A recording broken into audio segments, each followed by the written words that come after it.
Brown. Our speaker is Alex Brown. He's a principal with Plante Moran. Alex has over 20 years of IT audit, technology, regulatory control, compliance, and system integration project experience.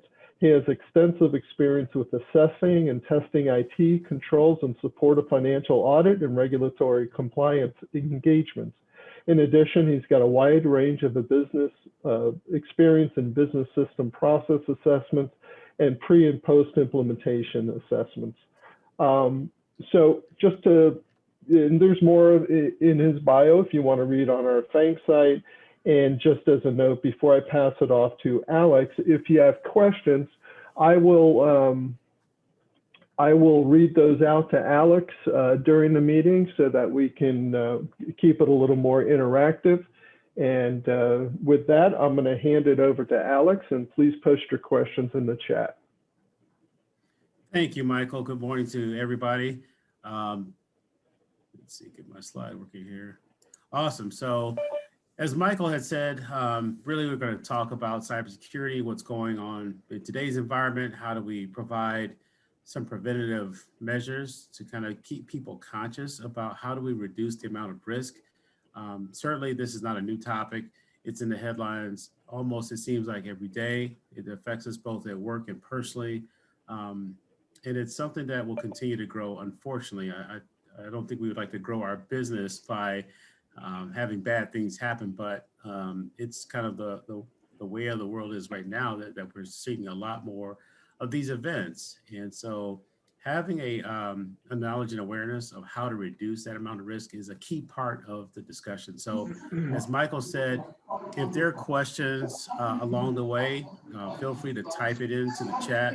I do have a little bit of feedback, so if you do have a mic unmuted, if you could just mute, that would help out. Okay. But as I was saying, feel free to just stop me or pause, say, Alex, I got a question about that. We'd be happy to have a discussion. At the end of the day, I really like to make sure that people get a lot of detail out of it that could help, that they could take back to their organizations or business. So a little bit about me and Plante Moran. So Plante Moran is a public accounting firm, been around approximately about 100 years. So we're based out of the Midwest. And we cover a footprint of a national footprint throughout the country with different clients, audit, tax, and consulting. Our cyber practice is in our management consulting group. And so our cyber team has approximately 70 professionals that do work in client support throughout the country from Florida, where Michael is, all the way out to California. So we're definitely involved in a lot of different projects and activities. I tend to focus a lot with our public sector side, which has to do with K-12, higher ed, healthcare, and at times also manufacturing. So we get a lot of coverage in a lot of different clients all over the country. So, and again, hopefully as we talk about your particular organization, client, certainly we'd be able to share and provide advice about your particular industry. So I want to start off with talking about, security in today's environment, right? So again, this is not a new topic. Cybersecurity has been, well, at least the cyber threat has been around now almost going on 20 years. But it's grown, of course, incrementally as we've seen technology grow. It's grown in terms of it used to be the concept of the high school, proverbial high school down the street, who would have fun kind of hacking into a website or it's kind of causing some type of disruption for just the sake of saying, I did it, I brag, I go tell my friends I did this. But that's not the case anymore. Now we're on a whole different plane. Now we're talking about monetary and money means and necessary means to kind of really do bad things or really cause disruption for the purpose of a number of different causes. Primarily, we'll talk about here in a few minutes, but financial gain, it's a cause or purpose.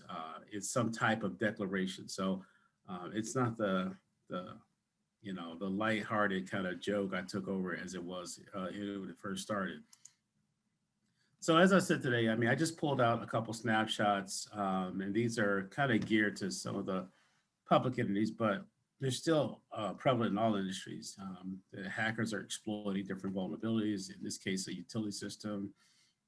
You have, phishing and cyber attacks, and we'll talk about that later on about the phishing attacks. But that's a prevalent um, scheme that continues to grow. And how do I impersonate and cause disruption using impersonation schemes and tactics? Then you have, of course, disruption of service. So how do I take down a process or service? And that disruption itself is a painful attack in which we're, excuse me, we're starting to see a lot more in terms of how do I disrupt services and businesses. And then there's also communication, right? So how do I interrupt communication, the way people talk? Again, ways to disrupt the natural process of doing business. So again, these are just simple headline things that are out there. But this is just a tip of the iceberg of many type of attacks and threats, all industries, all types, some small, some headline making, in terms of the overall attack itself. And we'll get into, again, looking at these, its impact as we kind of go through this discussion. But from a financial perspective, I pulled off a few more. JP Morgan Chase recently, as of this week, admitted to a leakage of sensitive customer data. In North Carolina, hackers steal, critical customer data from a bank, right? So again, we're starting to see that same kind of increase and impact in terms of the breach of information and data. Another bank also here is an example, again, loss of information. So these hackers are getting really sophisticated, getting really targeted. They're going after certain aspects of information that they want. In this case, I just pulled out the financial, but you do have the same thing when I do this presentation for higher ed, the same thing, student records. When I talk about in a healthcare setting, the same thing in terms of medical information or medical device. How do I collect those identifiable data points about you? And that is the key game in this environment today. It's a game of fooling you, getting into your environment, collecting what I can information-wise to exploit it, disruption, or even sell it. And I don't know, it's fresh off the press this morning, but I don't know if you heard this, but even T-Mobile, as of today, confirmed its hack. And it was a pretty large one. This is what I call our larger scale hack, things that have a wide number of impact to customers and consumer data. And so in this particular case, T-Mobile had confirmed that they had data related to customer social security, address, driver's license, pretty much your whole profile exposed, right? And even if you're not a customer, I think they also had exposure to potential customers, those who were seeking to become T-Mobile customers were in that same envelope or population. So once again, I've done this presentation, I think 4 or 5 years. And every time I give it, I always say there's going to be a couple more, unfortunately. And that's not just me being some kind of fortune teller. It's just that, we see the pattern. We know that it's a constant 24/7 business. There is no holiday for hackers. There is no time off. There is no PTO. It's a continuous battle. And because of this data trove here, that's what makes it kind of profitable, lucrative. And just to give you a little bit more insight about the story, the reason it actually kind of, one of the initial reasons it came to light was T-Mobile customer data was found on some of the dark websites being floated out there. So it's kind of unnerving to see that was the initial point of discovery when you start to see customer data out there on certain dark websites. And for those who may not be familiar with dark web, I call it my Walmart of bad things. I mean, you could pretty much purchase anywhere from social security numbers to what they call full records, which is a name, address, social. It's a lot of data about a person. And you can even buy, data record sets. So there's availability to buy full databases, 50,000 records, 70,000 records, all that in terms of availability to purchase or acquire information for the purpose of many many schemes, right? I mean, a lot of times it is driven on the financial purpose, as I said earlier, about um, exploiting or creating. Maybe it's a loan, maybe it's a credit card, maybe it's a financial means to gain access to using your data. But again, what it starts from though is that there's a leakage or some kind of breach, and that information hits a particular dark web, Walmart website, sorry, Walmart, but a place of bad things that could be available for purchase. So again, it's going to continue, right? So I'm not trying to say I'm wishing bad things, but last year we had the solar winds hack, and that was a big breach. And then, we've had more since then. So, but this is the pattern we're getting into. There are always these major breaches going to occur. So it's important as we go with it. If anything, the takeaway today is to learn some of the defensive postures so that we don't put our own respective businesses into that position. Because I say to a lot of our clients, it's hard to buy back reputation. People will always, it's good things to have positive stories, but it seems that customers always seem to remember the stories from 10 years ago. That's hard to buy that back in terms of if you're in the financial industry or even in education. So a parent whose child or student data has been stolen and compromised, it's hard to build that trust back after they've lost information about their children. So the whole purpose again is kind of making sure that we don't put ourselves in the position to allow that to happen and kind of take away some of these best practices that we talk about today. And again, I wanted to highlight two.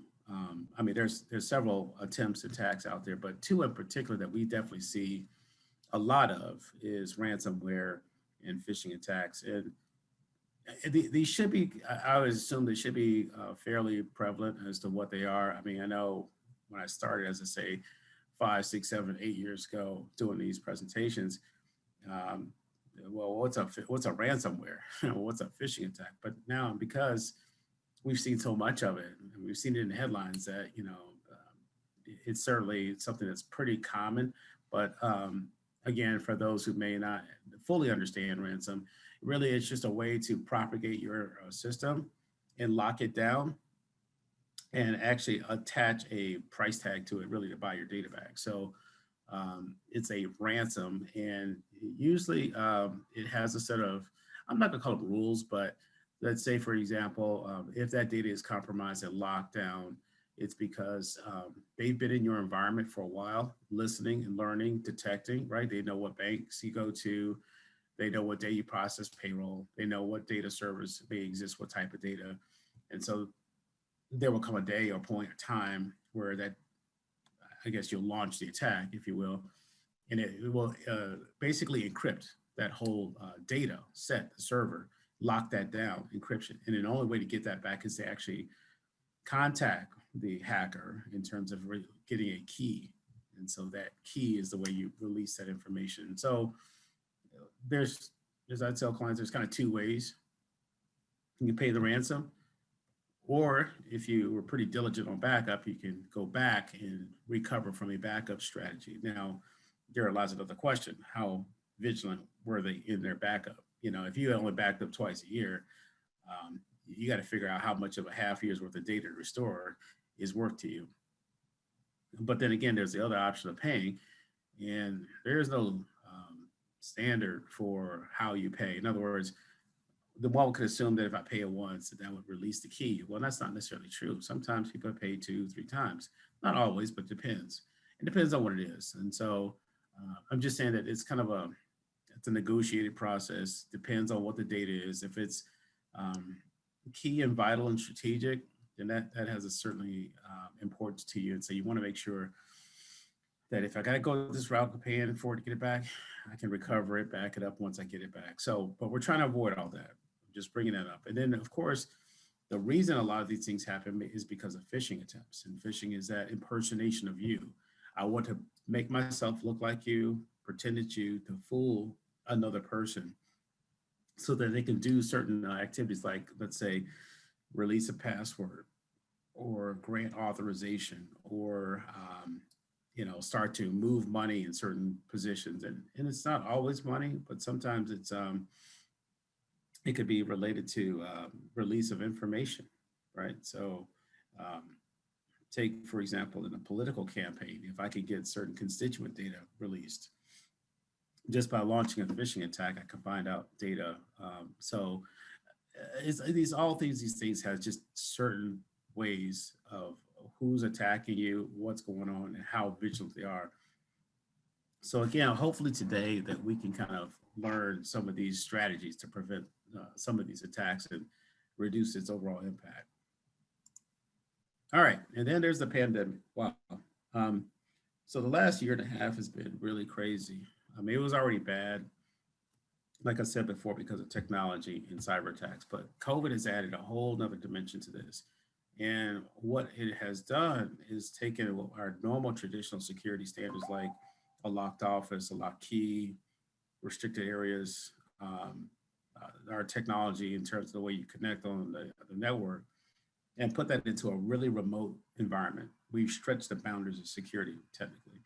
And so, we've added already to a lot of times the IT area is already challenged by security threats. Their staffing, making sure that they can cover it all. Well, when you have a pandemic and you take the whole majority of the workforce remote, now you've really stretched the boundaries even further. So now you have a definite increase in more attacks. You have a bigger need for remote security in place, but sometimes that creates a demand because we weren't staged to have that.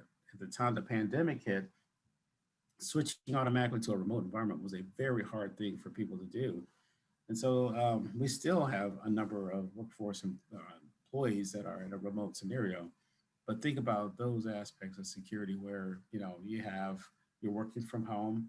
Where's my data in terms of sensitivity? Is it right next to the TV screen where the football game is going on, or is it on the home computer, which I share with our remote student who also is going to school on that computer? So there's a lot of things that are involved. And now, of course, like we're doing right now, there's Zooming, right? So am I in an environment right now that is safe and secure? Am I at the airport?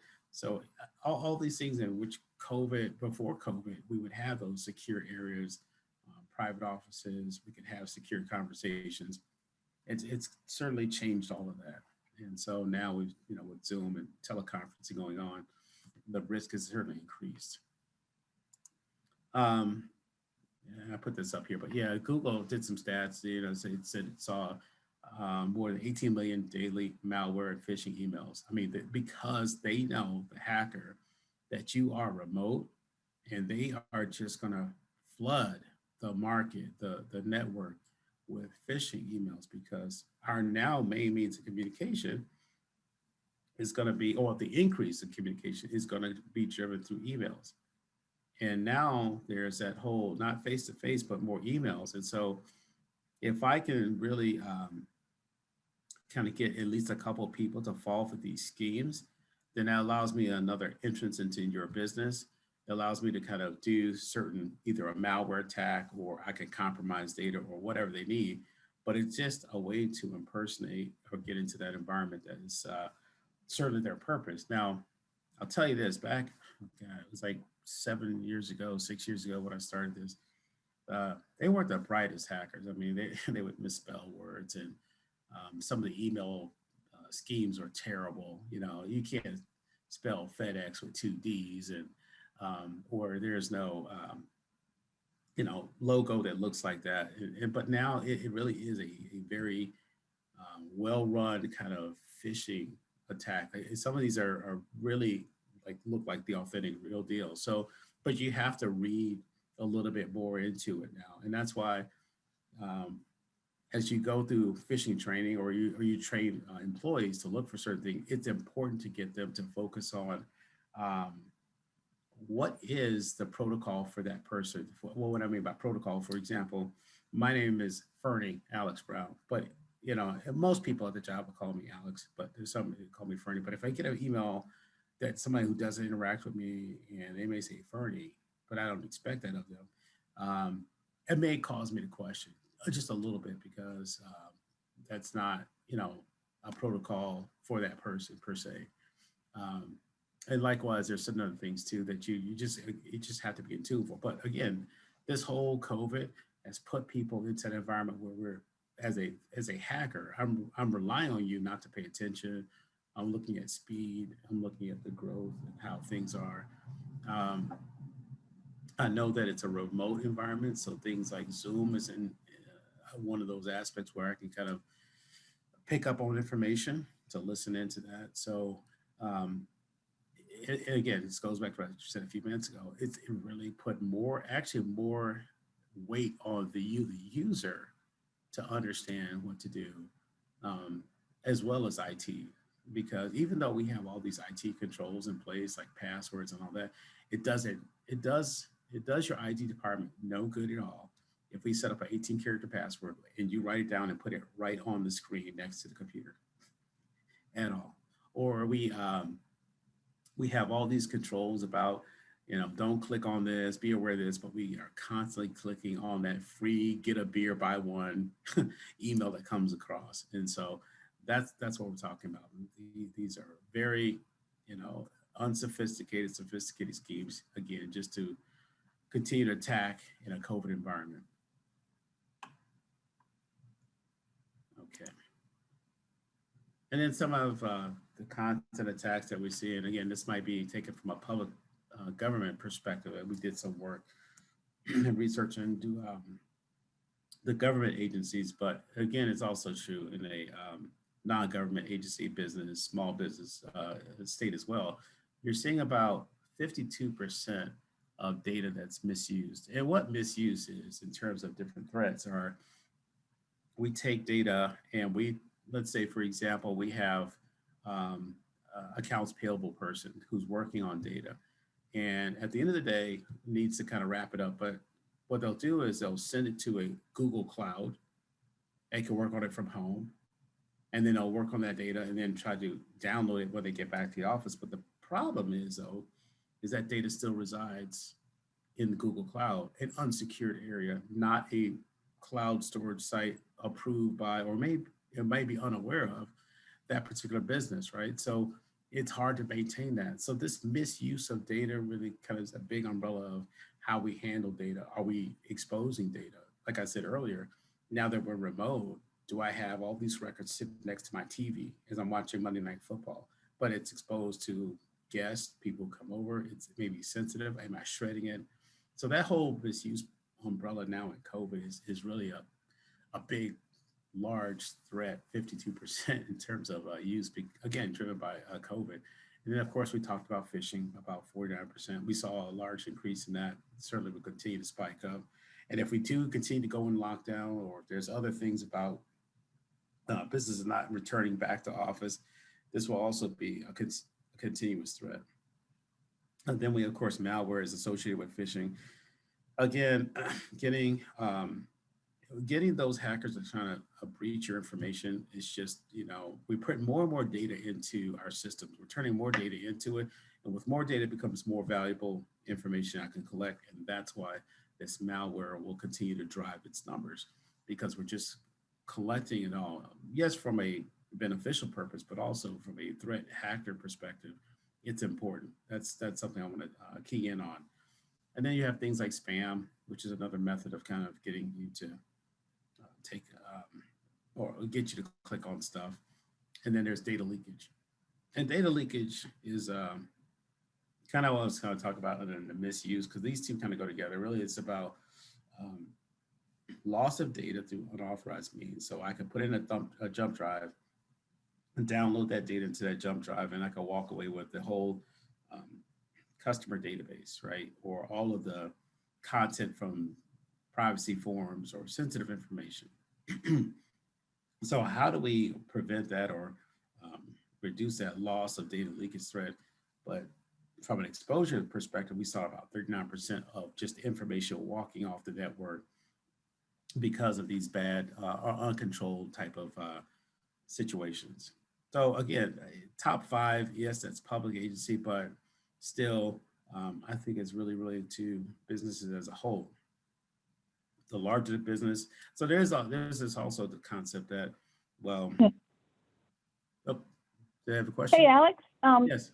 Yeah, we just had one coming from the group. Besides preventative measures, is there any means to identify the source of a hack, who, and then any steps to prosecute, or are we not there yet? So let me make sure I understand. Is there a need to identify who it was in terms of any kind of forensics assessment? I think that Yeah, like isn't. where the source, source came from, and then what are if once you do that, are there any steps to prosecute, or not yet? Well, I mean, I think, yeah, absolutely. From a forensic, if you are, so it goes back into a couple steps, and we'll get into this a little bit later. But if you Okay. are hacked, yeah, you definitely want to call in a professional to figure out, one, have we assessed that we've identified everything, to do some forensics to make sure that where it came from, right? And three, remediate it, fix it, right? Fill the hole in. And then Right. if we can prosecute or can successfully identify, a lot of times it's hard though, because it's such a, I mean, it's not impossible, and you definitely want to certainly pursue with law enforcement, take that information to law enforcement and let them handle that. But if they can track down who it is, absolutely, we continue to press that. But those are kind of four things, though.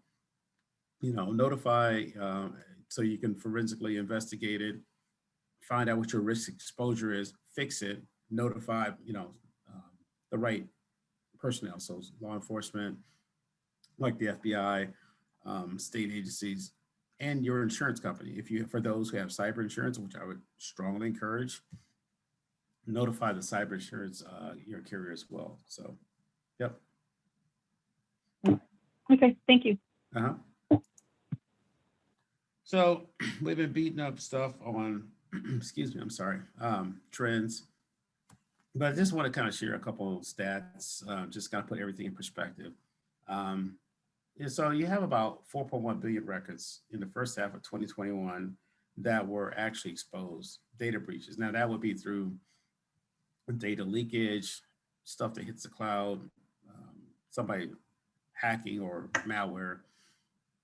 But think about what 4.0 billion records, that's a lot of information. That's student records, that would be medical records, that would be financial data. I mean, it's all kind of records, but that's a lot of information just for the first half, right? So if I had a forecast by the end of the year, you're probably at about 9 billion and growing. Because again, as I said earlier, as systems get more sophisticated, we kind of expand our data capability. Now things are going cloud. There's more room for information. So now in 2021, we're talking about maybe 9, 10 billion. You're probably looking at about 12 billion in a couple of years. Again, it's just more access to information. And then 71% of breaches were financially motivated. Yeah, absolutely. Money drives this. Money, if I can sell, there's actually stats on the cost of data types.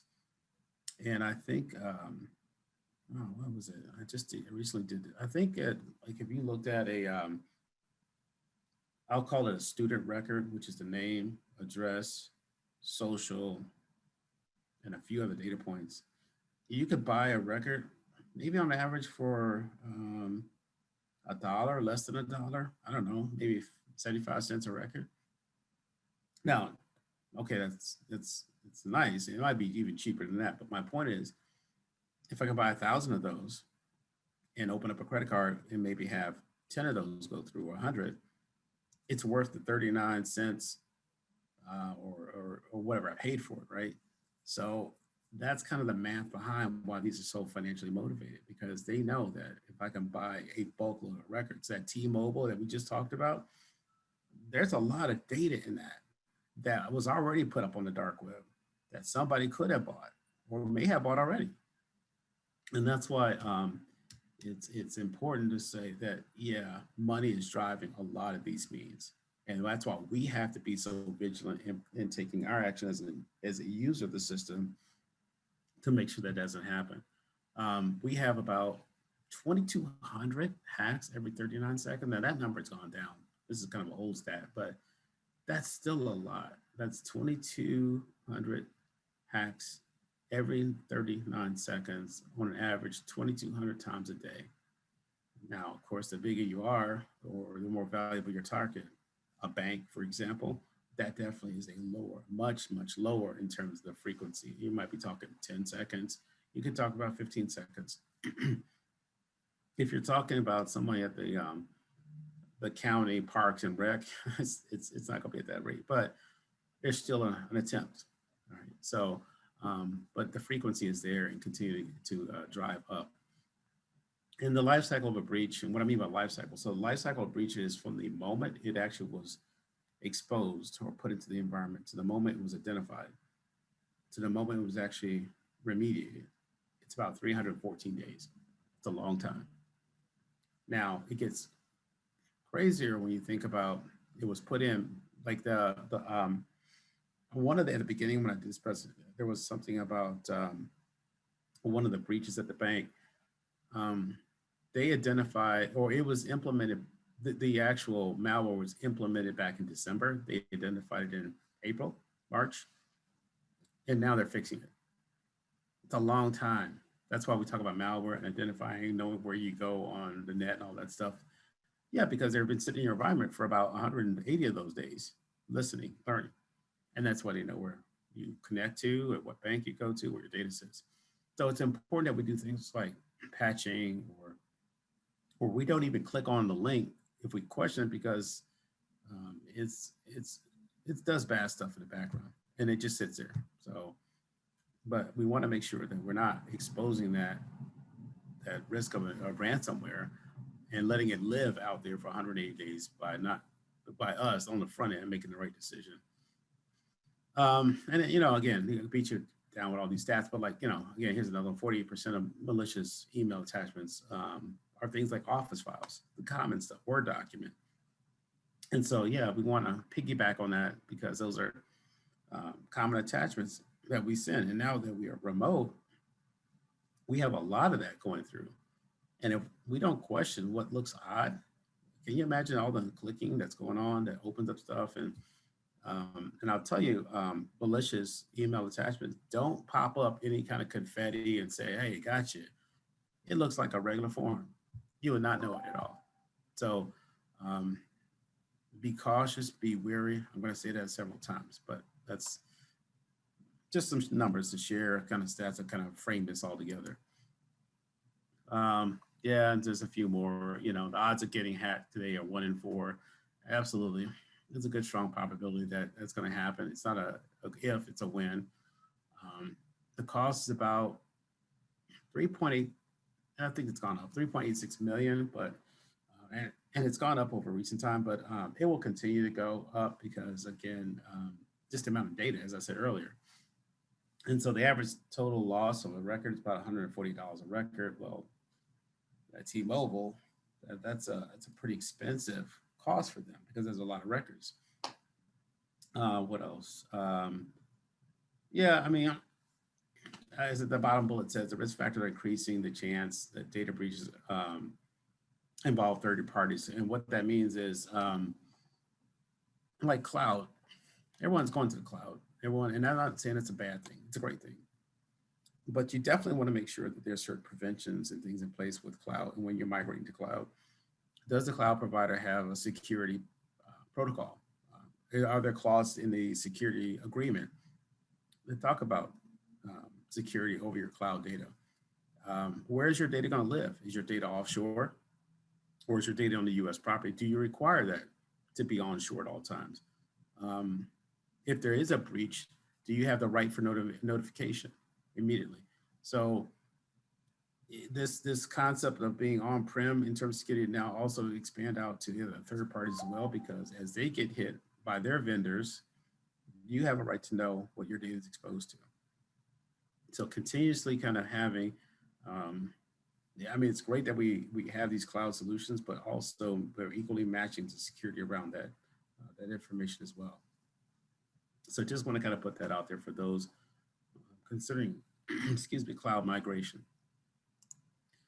All right, I'm not gonna beat you. After a while, it gets to a point where, okay, we get it, Alex, all the bad stuff.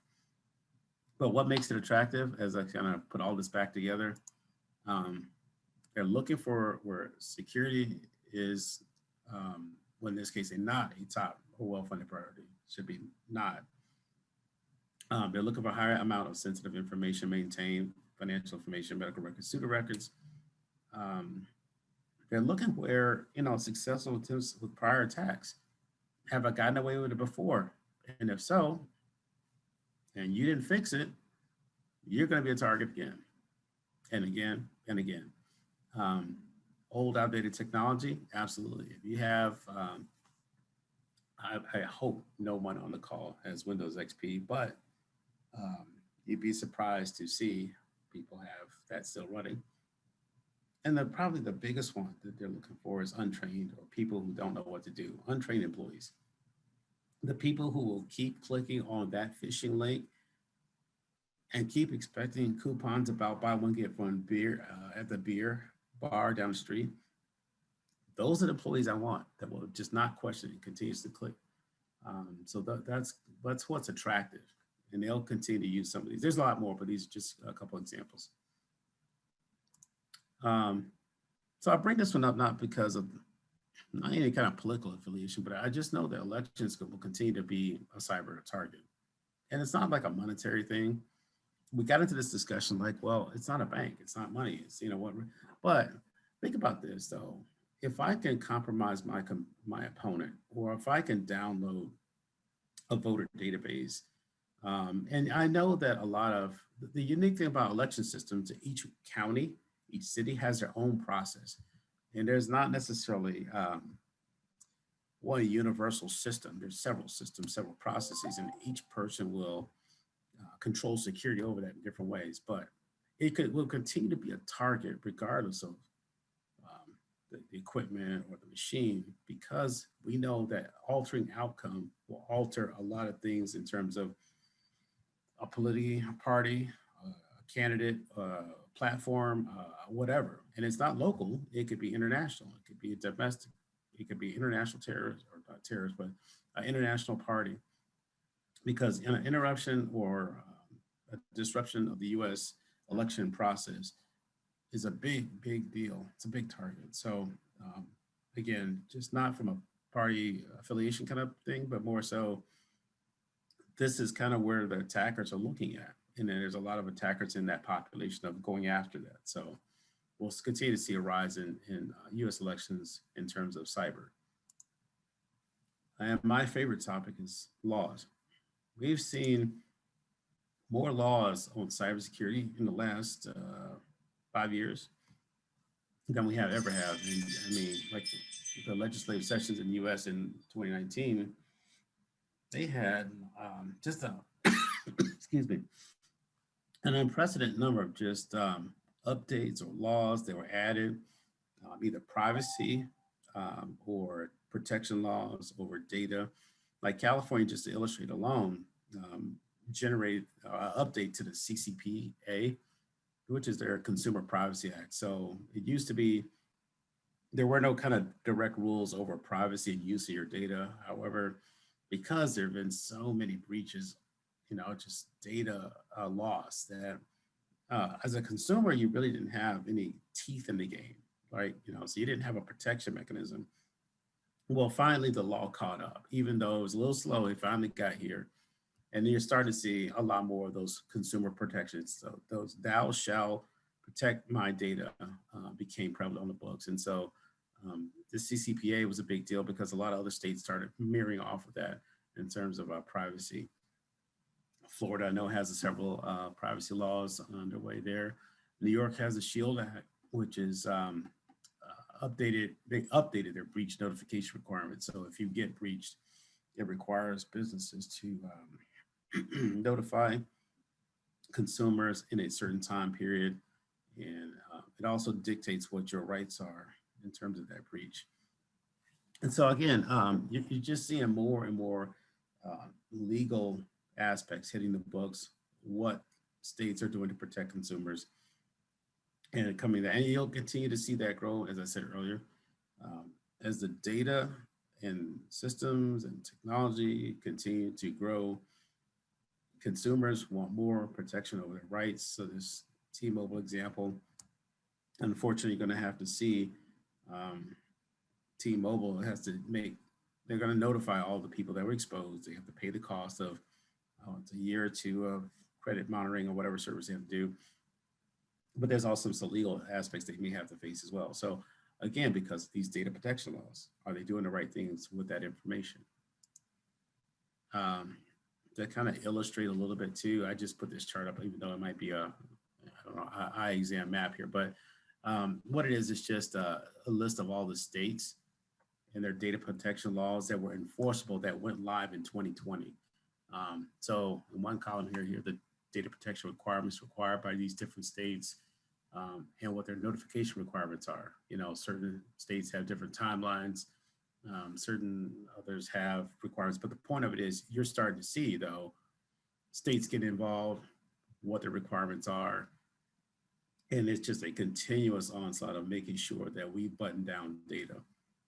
And that could be, like I said, this is student data, could be medical. These are what the state is requiring that these businesses or entities must do when they're holding data to protect consumers. And then look at the landscape of threats. I only highlighted, as I said at the beginning of this, phishing and malware, but I kind of put out here other things in here: spyware, denial of service attacks, payment skim card, insider misuse. We talked a little bit about cyber espionage, ransomware. There's a lot. There's a whole lot. So why is it so important that we talk about these protections, learning how to do it? Because this is kind of the exposure. This is what you're facing with from a risk. And then, you know, there's just cybersecurity overall. And talking about all these bad things, it can be quite frustrating because there's a rising cost of breaches out here. There's increasingly sophisticated attackers. You have a number of tools, hacking tools that are available. You could download now stuff off the web to kind of do your own cyber attack campaigns. It's easy and convenient. You have this now growth in Internet of Things devices. So from the baby monitor to your Apple Watch to the Ring devices, all those Internet of Things are cool, but they also come with a risk. And so, yeah, and then tighter regs we talked about, and employee impact. Is there a question? Okay. All right. Hey, hi, Alex. This is Michael Samick. I do have a question. I cannot see the chat, but I do have a personal question. You'd mentioned insurance earlier, or ransomware. Yep. And I'm just wondering, from an insurance perspective, living in Florida, we know that after a big storm, i.e. an event, underwriters really tighten their underwriting guidelines. They send inspectors out. You know, you have to sign all kinds of statements. Are insurance companies requiring more? And maybe some of the other folks on the call have seen this in their roles, but are they asking you to come in and look at and test different environments and enterprises for their protections against cyber, or are they just, you know, taking representations at face value? Can you talk to that a little bit if you do know about it? And if you don't, that's great. That's fine. Actually, yeah, that's a great question, Michael. And the answer to that is yes. Insurance companies have stepped up the game because, again, if they're going to indemnify your business from a, quote, cyber event, there are certain protocols that you must have in place. And so this, I'll use the word checklist. So, for example, if you got breached and you didn't have a firewall in place, they're likely and more than likely to deny that claim because there were certain protocols put in place to prevent that actually scenario. If you didn't, let's say, have any type of training, or you don't have any kind of antivirus on your particular workstations, again, they're looking for what are those mitigating steps, procedures. Is the workforce going through security training? Was there a backup solutions in place? Because they're trying to make sure that you've taken at least enough effort to mitigate to mitigate a loss. And if it does happen, it doesn't mean that it's absolute nothing is going to happen. At least they know that there were steps taken. There's enough. to make sure that they're just not writing out a bunch of checks for people who just have no particular effort at all in terms of protecting data. So yes, the answer to your question is, yeah, you're starting to see a lot more carriers requiring businesses to demonstrate more, even a risk assessment. We do a lot in terms of risk assessments where we have to go in and look at the IT technical environment, look at their risk areas in terms of user training, the network, what type of practice they put in place. And so this assessment that we turn over to a report is now a requirement in these insurance carrier, I guess the checklist. When's the last time you had a security risk assessment performed? What was the date? But so all that's part of that evaluation that these carriers are asking vendors for or businesses for. Thank you. Yep. So at the end of the day, how do we stay secure, right, in this growing environment? How do we manage all this? And it comes about through what we call an information security foundation. And that foundation really is a combination of, your IT governance and policies. What do you have in place?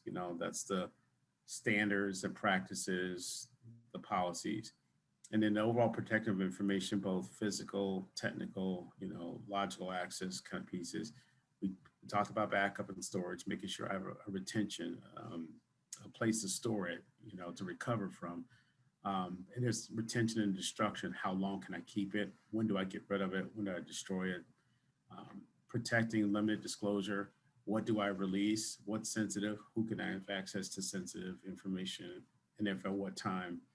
And even our work environment, like clear desk and clear screen, everything's not wide open. Now that's a little challenging in a COVID environment, because again, you don't want to have, the couch right here, my sensitive data, and the TV.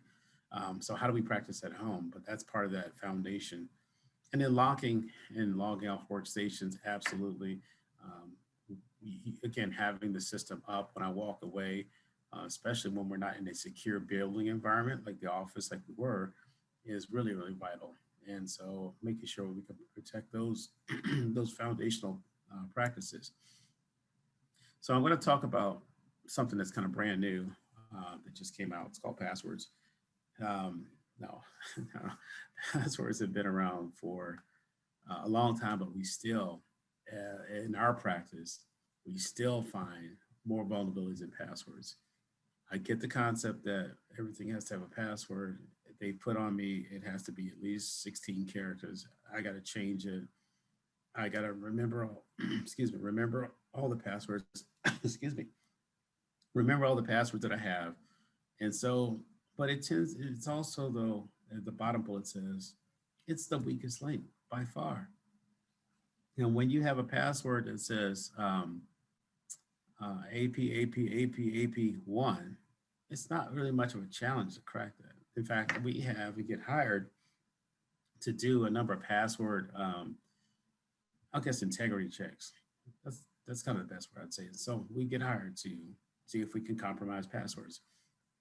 And it only takes us about a second to crack an 8-character, about a second, 8-character password.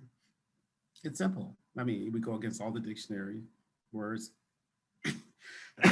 excuse me, upper and lower case. We go against all kind of phrases and phrases and so forth. But at the end of the day, when you make it AP1, that's no challenge at all. Nor is it a challenge to have your first name, nor is it a challenge to have the company name.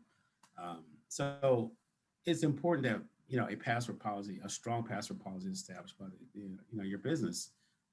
Use passphrases. Well, what's a passphrase? Passphrase basically is a phrase that may say, oh, I wish I wasn't Dixieland, but you capitalize the first letter and maybe in each of that phrase, using zeros and ones in replacement of O or L, and include exclamation points. And here's the other thing too. The longer the password, you're starting to see now, there's different organizations out there recommending that you go to a longer password in lieu of password changes. And I know that's kind of a oxymoron into the third bullet point, but what they found is that having a 22-character password is actually or stronger than having an 8 character that you're changing every 90 days.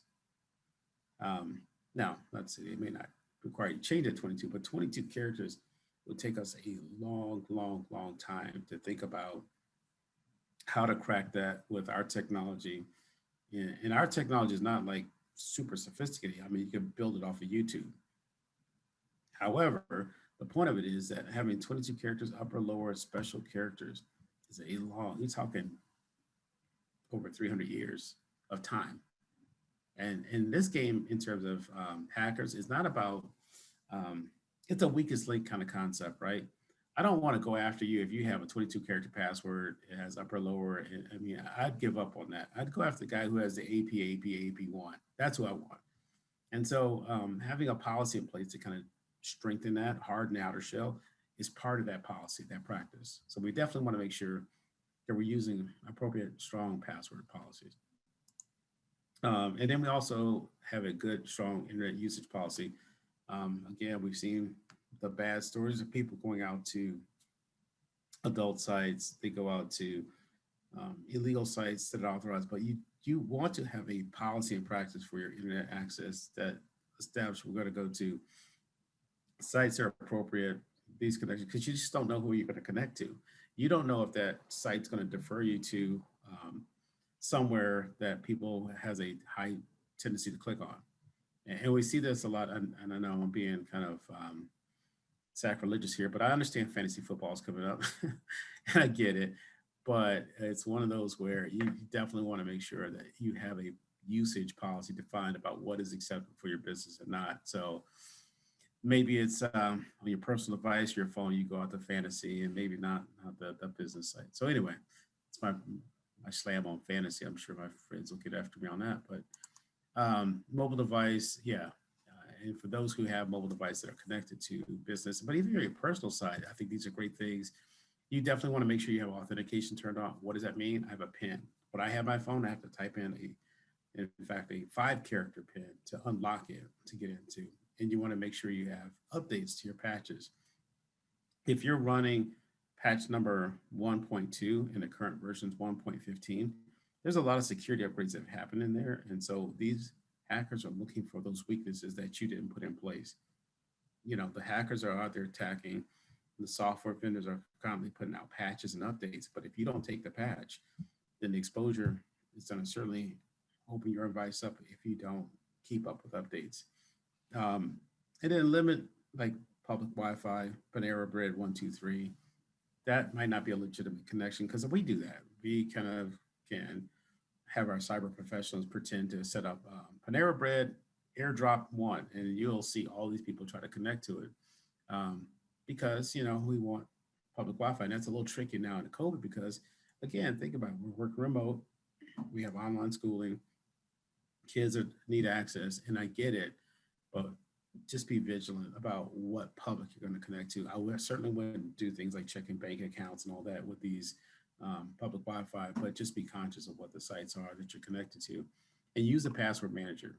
And I was just talking about the server password, but really so that you don't write, even though we have a 22-character password, that's great, that's strong, but you wrote it and put it on the screen. Using a password manager is an application that allows you to store it in multiple different passwords. It'll actually encrypt it in a lot of cases so that you can actually retrieve that. And some of them require a term called multi-factor authentication, or 2FA. What that means basically is that it's the password in another known code, or it might be a known number. It's 2 pieces or 2 factors to unlock that. So even though you compromise the password, you still need to know the PIN. So that's a good thing to kind of secure.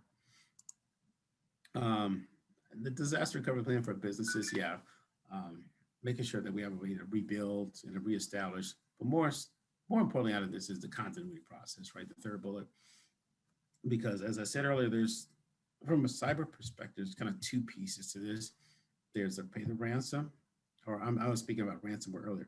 There's pay the ransom, or you can try to recover. If you haven't backed up in the last 8 months, it depends on what the date is, you may have to go to pay the payment route. So, but again, that's based on how critical that information is and what you need it for. So having a strong DR, but most importantly, a business continuity plan is going to be really vital. I threw this slide in here, working remote, because we, excuse me, touched on it here a couple times already. And it's where we are right now. And again, I know a lot of workforce employees are still remote, but just some reminders that because again, we've expanded, as I said earlier, the security perimeter to the home now. There's some things that we certainly want to make sure that we are doing to protect that. If you are using a shared laptop, and here's what I mean by a shared laptop, it's the family PC or laptop that's used for online schooling and to log in and check email for work. We want to make sure that that we're using, if we do have to use it for work, that we are locking the screen or we're not storing data on the actual desktop. We log off. If we do have to print something, we got to either secure that, make sure that we don't leave it out and about. If we have a shredder, absolutely use a shredder once we're done with it. If there's an internal cloud storage or network site that the business or your company provides, using that SharePoint, number one, not only protects it, but it's on the network environment, and two, it's backed up. And three, you don't have the chance of leaving it, like I said, on the desktop where it can be exposed or compromised. And then, like I just mentioned, the printing and sensitive document. Actually, yeah, once it's done, let's just get rid of it if it contains sensitive information. I talked about passwords, but yeah, you don't want to save your passwords in a bar. So a lot of times people click on the remember me. That's cool, but guess what? Once I'm back in and I can get, if I have access to that browser or your computer, I too can see that remember me. And if you save the password, I can just simply click on it to log in. So be conscious about saving passwords in the browser under that remember me feature. This is a really important one. So if you're at home, you're working on your router, please change the default on the router. AT&T is great, and maybe as a service provider or Verizon or whoever you have, Spectrum, and they will ship the equipment. They will ship your equipment with a default password. And a lot of times we'll leave the default password out there just to connect. And it's important that we do, because they're available. They're publicly available. So we definitely wanted to make sure we're changing that. And it says update the Wi-Fi password regularly. Yeah, it's a personal thing. I sometimes change mine, not every month, but just something to consider in terms of your Wi-Fi safety. And then, this last one, or the third bullet point, talks about a VPN. And now the VPN is just a virtual private network. If you have a need to connect securely, to establish a connection, you may want to talk to someone in your organization about a VPN. But typically that's in terms of really high sensitive transactions going back and forth. A lot of times, most networks today on businesses already have a VPN when they log in. So I know at Plante Moran, the moment I log in, there's an encryption pin that's set up between us. But if you don't, and your company doesn't offer that, then maybe think about it if it's necessary. Be mindful though, things outside of the VPN tunnel, non-business related, are still exposed though. So, and then in terms of cloud applications, making sure that we secure access to, yes, cloud apps, but apps as well, because we rely on employees to make sure that it's secure. Kind of putting it all together, the big part of what I'm just talking about is prepare. So it's just take the time to understand the risks, the business risks, know where sensitive information is contained on your laptop or mobile device, because those are the target spots that hackers are looking for, and make sure they're adequately protected.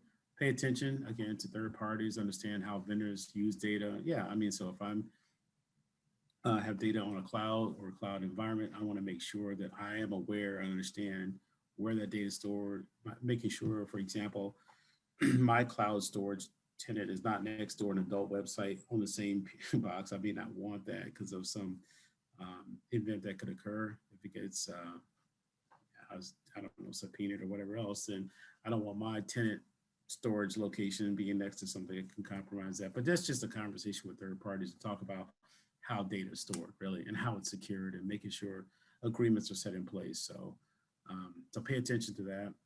And then overall practice good hygiene, upgrade. We talked about that. Patch the software when required, making sure we're up to speed with, so especially security patches. And for those applications we buy that are that require updates, making sure we keep up with that, because again, vendor or hackers are just looking for that 1 week hole, that 1 week user, or that 1 week vendor to get into the environment, right?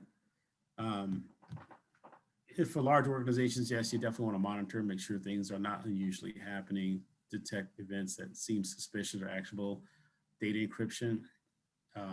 So we definitely want to make sure things like email or data is encrypted where necessary, don't have it exposed. It's the third bullet that's, as I said, I keep beating on this. Having a well-trained workforce is just the first line of defense. So it's persuading users to do the right thing and pay attention, because in the speed of a COVID environment, we want to get things out done quick and hurried, but we blow right past things that might be in front of us. If you don't notice that that link says chase.org or chase.edu, that's not really the bank. And we click on it and it looks just like the site, or it may be something similar. Those are the flags that we want to kind of pay attention to. Or if you get a request to change something or alter something that we've never dealt with that person before, or that's not how it come in, that's how we have to ask the question and flag that. I've denied some emails that at first it seemed weird from my boss, and I don't have a problem in asking and calling, did you send this? Because that's easy to do versus just clicking on it automatically. So it's important that at the front end of all this, as a user, that we're asking those right questions and being the first line of defense to stop a lot of this attack.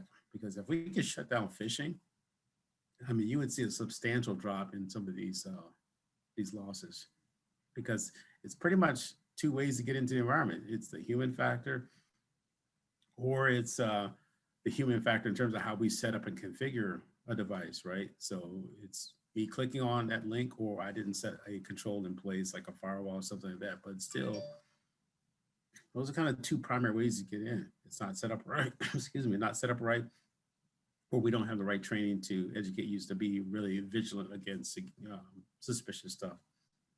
And finally, share stories.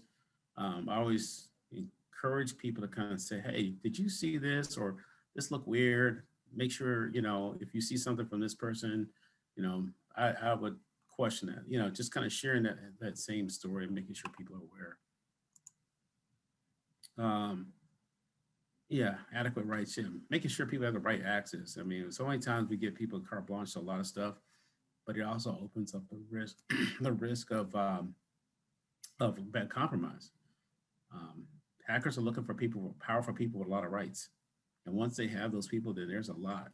So the fact that Mary resigned, but we still need Mary's role to do the job, puts Mary out there as one of those things that we can compromise if it gets in the wrong hands. Let's just set up another person or assign roles or something that we can kind of protect that, when we have those security needs or those privilege needs. We talked about encryption sensitive data already. So, and then finally, to wrap it all up, I just kind of put some of the services that we do in our cyber practice. We do cyber governance. We provide, policy, security awareness training. We do those assessments I talked about, 7-point risk assessments. We also support audits, do a lot of audit of applications, controls, security compliance, etc. So it just kind of, threw this out there, some of the areas that we support our clients with and help them out. So with that, I'm going to open it back up to questions. I don't know, I've been chatting here for a little bit, so make sure we can solve or address any questions people may have. So silent.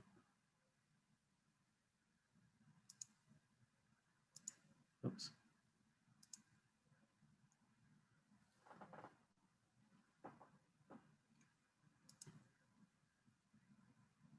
Any questions?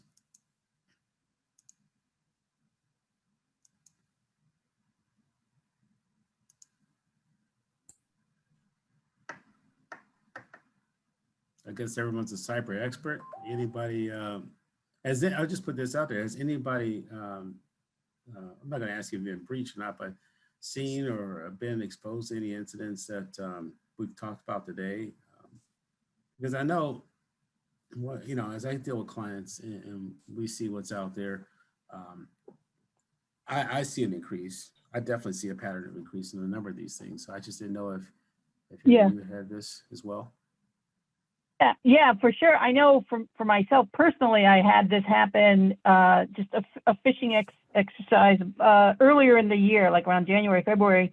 And it was very, you know, I didn't even think about it until at like a good 5 minutes to wait a minute. This doesn't seem right. And it was a really, you know, it seemed like an email from my executive director that said, hey, you know, I need to give out these, we need to give out this, you know, gift cards. Do me a favor, go to so-and-so and just pick these up for me. Right. And I'm like, wait, Right. like literally 5 minutes. I was like, wait a minute, this does not even sound right. Why would he do that? He can just as easily go and get them himself because we do it through Amazon. What the hell is he doing? So, but it was really, you know, it did take, it's innocent enough. And it happened at a time when we were busy with doing year-end filing. We have a fiscal year-end, but being a Jewish organization, there was a lot of stuff happening in December that, you know, were program related. And so I was just like, I really did get caught up for like a good 5 minutes before I said, wait a minute, this just doesn't even remotely like sound right. So it's very innocent and really easy to fall victim, even when you think you're on top of it, you know? Right. It's a numbers game. These guys are at it all the time. And now you start to see it on mobile devices. Like I'll say at least 3-4 times a day, just, hey, you went to Walmart and then you put this survey in and get this. And it's a link, it's a code. I want you to click on something. And so it's a compromise game. So you got to figure out like this. If I have 1,000 people, I just need about 3 or 4 to click. And that's every day. Rodney Eaton, if you can unmute yourself and just share your comment that you posted in the chat. I figured it might be good for it to come directly from you so I don't butcher it. You feel comfortable with that?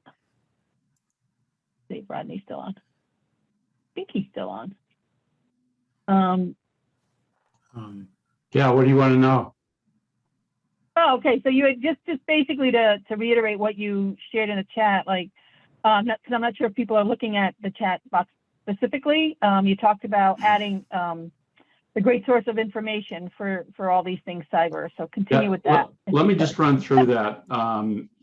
There's an organization, it's called CISA or CISA, and they are free to the public. They are a division of Homeland Security, and they are one of the front runners, I guess you can say.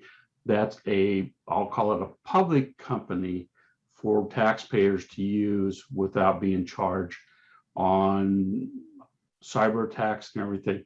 I've actually spent time in 2 different seminars, conference rooms with them, and they are very impressive. One of the things about them that they will do is if your business has been hacked, you can contact them and they have a rapid response team that will actually fly to your location and then go through the hack with you to see what has happened, what they can do to mitigate it or provide some protection. Now, their purpose is twofold. One is to help the company, but it's also to glean information on what's happened, where did it come from, or how it occurred. They interact a lot with, and I think Alex might be familiar with them, the Florida Institute of Cybersecurity, which is funded by a lot of major companies, as well as a fair number of the federal government's intelligence agencies. And so they help to put out warnings and provide detailed information to those that are for-profit companies that do fight cybersecurity that you can call in the event of a hack, or how to basically prepare yourself. One of the things Alex brought up, which I thought was great, not very many people are aware of, is that you can get cyber insurance, but a lot of the insurance companies now have programs that they actually go through and check the boxes to see what's going on in the event that you could be hacked. And in order to get a certain level of insurance, you have to meet a certain criteria. And I think Alex basically alluded to that. And one of those that the insurance companies are now looking for is sort of I'll call it a clean bill of health, that most accounting or consulting firms will come in and diagnose the security of your systems. And then they will rely on that and provide insurance where appropriate. Now, I'm not saying everybody's doing that. That's becoming the kind of the wave. I have 14 clients, and I'm a big cybersecurity proponent. And about 3 years ago, I was preaching to the chalkboard, if you will, because my client wasn't listening. And one day I came in and nobody could use their systems. Well, we got hacked. So they learned the hard way. And that's actually one of the ways I found out and got to know about CISA very, very well, is that our accounting firm, KPMG, didn't quite have the breadth that was needed, and they recommended calling them. We called the Los Angeles office, and they came. They were there in like about 45 minutes, and it was very impressive with how they took this thing seriously. And they weren't looking to place blame. It's just, pardon my French, shit happens. You're not responsible. There's bad actors involved. Let's get this taken care of. Let's get the company back on track. It took us 4 months to get back on track, and they actually helped us restart our systems so we could basically start doing business again. I was very, very impressed with these guys, and never once did they say, well, if you weren't so stupid and didn't have this in place, you know what I mean? Right. But they were like saying, hey, you guys were doing okay. Here's the things we suggested that you should have done, but you need to do in the future. So now this one client, he lives and breathes cybersecurity because he knows what could happen if you don't take it serious.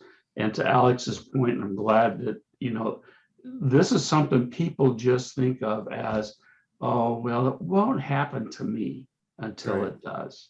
And I bet Alex has seen, dozens of incidences where people are like lazy about everything. So, yeah, that's a tough call to add on that, right? That's a tough call because you'll have a call that comes in like this. Hey, I think we've been hacked. All of our systems are down. I'm not sure what to do. I'm calling you because I thought of you when you mentioned it in the presentation a year and a half ago. What should I do? And can I get my data back? and that's it's like I don't want to. You're right. I don't want to be the guy that told you so. I'm not that guy, but I got to take it in steps. Okay, what have you done so far? But you'll be amazed to find people who will say, okay, I want to get the data back, but I don't want to spend any more money than this. Yeah. Right. Yeah. Okay. That's cool with me. That's true. So it's every day. That's what I love. Every day is different. Every day is different. Yeah. Oh, just. This is fair. Yeah. Let's see. Let's think we have any more in the chat. Yeah, we don't see any more in the chat, but that's okay. Well, thank you, Alex, for the presentation. This information, because it's been recorded, so it'll be available for people afterwards. And yeah, so we're going to give back about 9 minutes of everybody's day. If there's no more questions, if there are, Alex's contact information was in the invite. So, please feel free to reach out to him or any of myself or the other two co-chairs, and we will, help to put you, in touch if you happen to lose anything. But thank you, everyone. We truly appreciate it.